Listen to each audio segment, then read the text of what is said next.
So much for joining us. In time for Business Express 981 today, the 15th of October 2018. Lagos, welcome. You're still listening to Smooth Breakfast, and this is Business Express with Valentine, and we have Segun from ARM joining us this morning. Hi, Segun.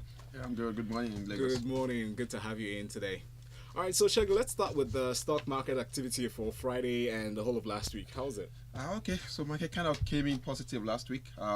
Friday was a positive one for the market, and the whole week also turned kind of positive. Yes. So market was up 23 basis points last week. So last week activity was actually driven by what we saw for the banking sector and consumer goods. Okay. So the like of GT asset actually pushed the rally for what we saw in the market last week. Going into the week, on our home part, we believe that there is still a lot of opportunity in the market.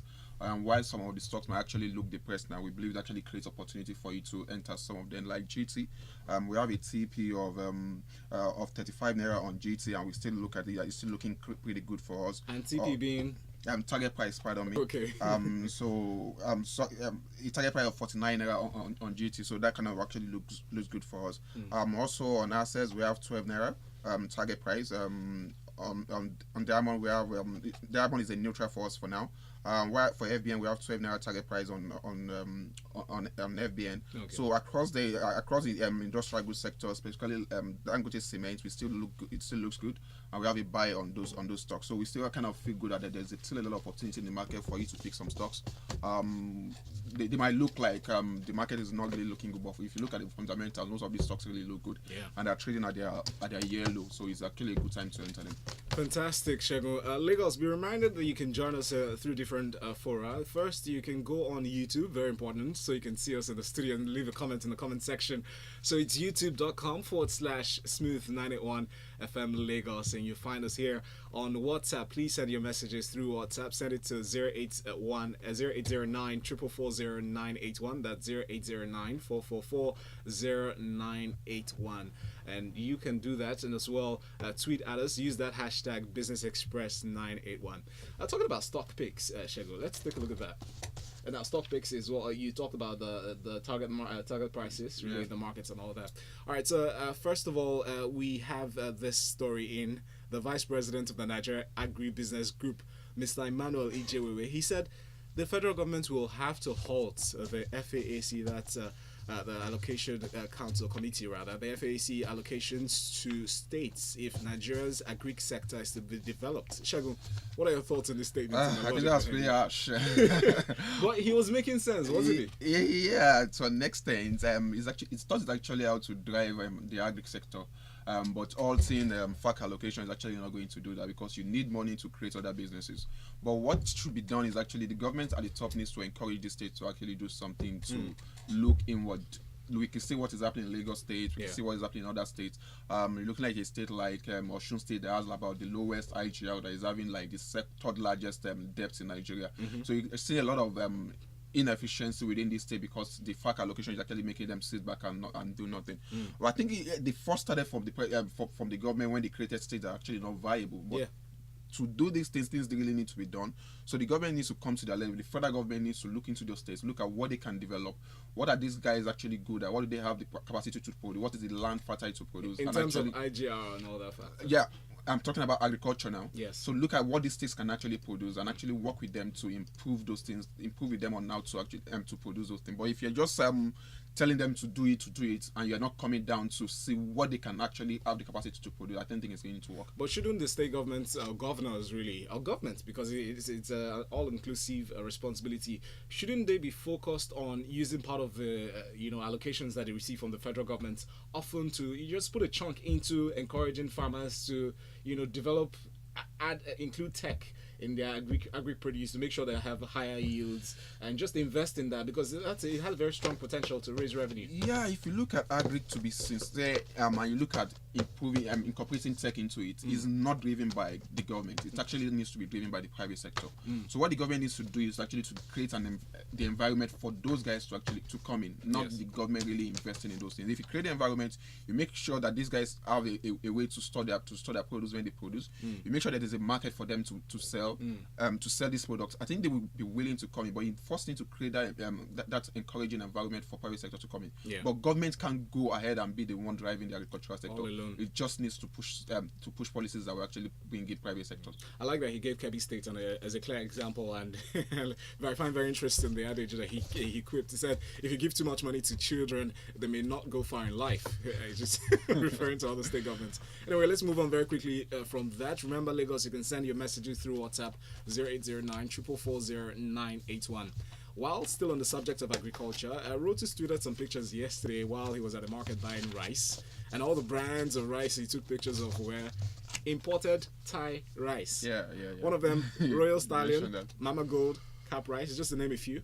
Where are we on improving our local production to meet demand? I think the problem with the government putting that banning imported rice actually was too hasty. So first, before you ban something, you need to be sure that you have the local capacity to produce it. Yes. Yeah. So when there's no local capacity to produce it and you ban it, you're actually creating a lot of demand that people who want to import will feel, oh, there's a lot of price, there's a higher price for me to sell given the demand. So what the government has done is was too quite hasty.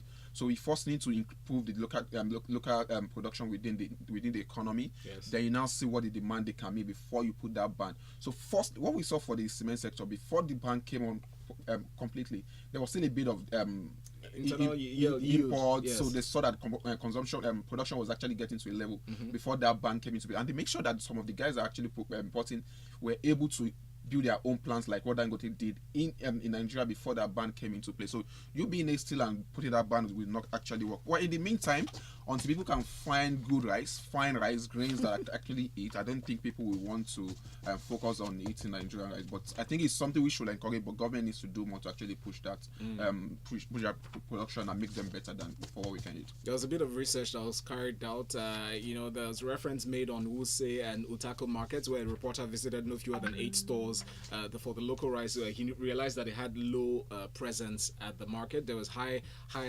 presence of imported variety, adding that there was need for that to change. All right, let's move on from agriculture to oil. Segun, oil production rose to 2.16 million barrels per day in September. Is that good news or not? Yeah, I think it's a good news. So crude oil prices are doing around 82. I think they closed at 82 on Friday. Yes. And so their Kwaibo actually is still at 82. So they're still kind of looking good for us when it comes to prices. Also, production is going up. I think condensate was actually rose during the period. I don't think it's actually crude oil, but it's actually more of condensate that actually rose during the period. Okay. But it's a good thing for us overall because we're having more production. But the whole issue is still around how this fits into the government revenue, because we're actually spending a lot swapping fuel for swapping crude oil for PMS. So it's actually not adding much to the government coffers because we are actually having what we call under recovery within that segment. So for now, we actually not see much of the benefits when it comes to our reserve and also government revenue. But it's actually a good thing. We just need to see when this fit into our revenue. Interesting, Segun, because I mean we know the International Energy Agency, being both a global, referring to global oil demand and supply, they said they're now close to new historical significant peaks at 100 million barrels per day, and neither shows signs of ceasing to grow anytime soon. Yeah. So what we've seen is with the crude oil price actually looking up. So you see more of the shale guys actually coming in. Brazil is looking good. Canada is looking good. So a lot of people actually pumping it. Also in the US, we are seeing a lot more further is actually being pumped into the market, and everybody is actually looking at the rally we're currently seeing. So if you look at production in the US, actually raising oil inventory is actually growing up significantly, and it's actually I think last week was actually higher than what we saw in the previous week. So it's actually looking good across board. But I don't think this price rally is actually going to be sustainable over a long time. 100 is looking good, but above 100 is what we don't know. From where we see it and with what is currently going on with Iran, we don't know how far it could go, but we don't think it's actually going to be something that will be sustainable above 100. Okay. All right, so moving very quickly from petroleum. Actually, we'll still stick to it. So just examining very briefly the NNPC's pressure that they're facing as petrol landing costs, which is very closely tied with what you referred to as one of the factors affecting it. There was a tweet by Modupe on Twitter. Modupe's handle is Movie Gist Arrow. Sent to Reuters yesterday. So the Punch is reporting that the landing cost of PMS has risen to 205 naira. Segun, Does this look like more pressure on NNPC? It's a lot of pressure on NNPC. So what we said is subsidy needs to go, but trust me, subsidy hasn't gone anywhere. No, it's just been redefined. So what we used to have before is you import, you sell at a lower price. NNPC refunds you the excess. But what we are saying now is NNPC is the one actually importing, because most of these guys cannot import this. Like what you see in the landing cost is actually around 205, and now I said December. PPRA itself said the landing cost for petrol price, market price should be around 164 naira compared to what we have for 165. So now with crude oil prices around 85.